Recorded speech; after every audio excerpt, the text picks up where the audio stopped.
Apakah kamu pernah melihat truk yang dibuat dari kontainer bekas? Pakistan memang berani menggunakan berbagai jenis material. Contohnya, 2 balok besar yang baru saja ditekuk ini. Para pekerja pertama-tama harus memotong pelat baja baru sesuai dengan lebar sasis. Tujuan utamanya adalah untuk membuat ukuran yang sama, sehingga 2 balok besar yang terpisah dapat disambungkan menjadi satu kesatuan.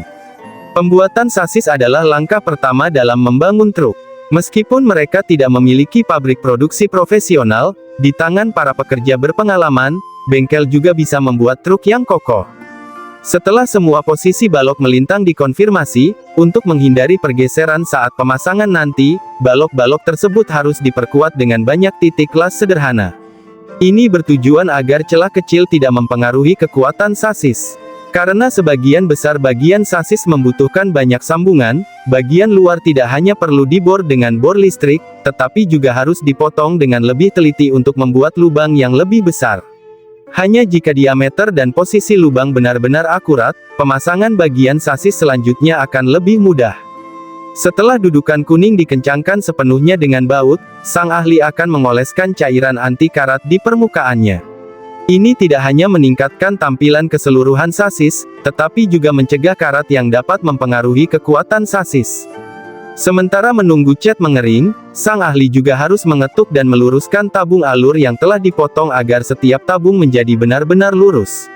Dengan begitu, saat dipasang di balok utama sasis truk, setiap bagian bak truk dapat menerima beban secara merata.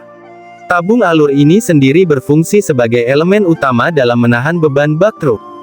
Jelas bahwa jumlah penyangga menentukan kapasitas beban. Oleh karena itu, para pekerja harus menempatkan tabung alur dengan rapat, mengingat kebutuhan angkut mereka yang sangat tinggi. Selama bak truk cukup kuat, mereka tidak terlalu peduli dengan bobot kosong truk.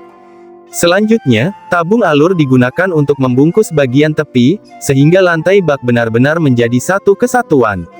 Untuk memudahkan pemilik truk mengganti bak kapan saja, mereka langsung menggunakan baut U-bolt untuk pemasangan.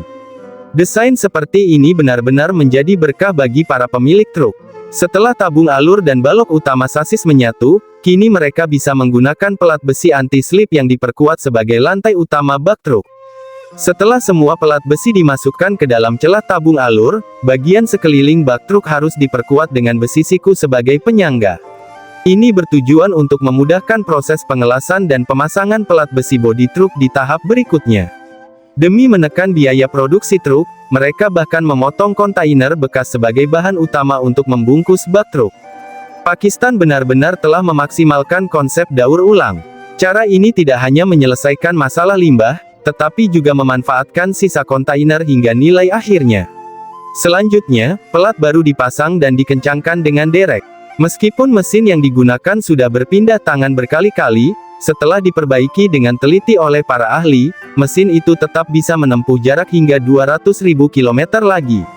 Pada tahap ini, kabin baru yang dipesan bengkel untuk pemilik truk dapat dipasang dan dikencangkan ke balok utama sasis. Meskipun proses pembuatan truk ini hampir sepenuhnya dilakukan secara manual, memberikan pengalaman baru bagi pemilik tetap menjadi prioritas utama. Bagaimanapun, kabin adalah bagian yang paling sering mereka gunakan. Inilah standar rakitan khas bengkel Pakistan. Setelah diperkuat dengan banyak besi dan baut, truk yang dibuat dari berbagai suku cadang bekas ini mulai terbentuk. Hasil rakitan tangan seperti ini benar-benar sulit dipercaya. Terima kasih sudah menonton.